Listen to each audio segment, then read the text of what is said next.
শ্রী শ্রী মহানামযজ্ঞের এই পবিত্র আয়োজনে ধনেশ্বরগাতি গ্রামের মা বোনেদের ভক্তির এই সুন্দর দৃশ্য। প্রিয় ভক্তবিন্দু, ভক্তির এই নিঃস্বার্থ শ্রমে ফুটে উঠেছে আমাদের গ্রামীণ ঐতিহ্যের এই সনাতন সংস্কৃতির সৌন্দর্য।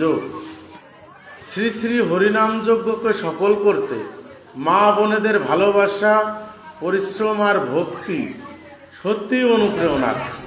সবার জীবনে ভগবানের আশীর্বাদ ও মঙ্গল নেমে আসুক। প্রিয় ভক্তবিন্দু, আপনারা অনেকেই জেনে থাকবেন, অনেকেই জানেননি, আগামী বাংলা 31শে আষাঢ় 1433, ইংরাজি 16ই জুলাই 2026 রোজ বৃহস্পতিবার 16 প্রহরব্যাপী শ্রী শ্রী মহানামযজ্ঞ অনুষ্ঠানের অধিবাস। প্রিয় ভক্তবিন্দু, ধনেশ্বরগাতি বটতলা বাজার সংলগ্ন হাই স্কুল মাঠে এই মহানামযজ্ঞ অনুষ্ঠানে আপনাদের সকলকে নিমন্ত্রণ রইল।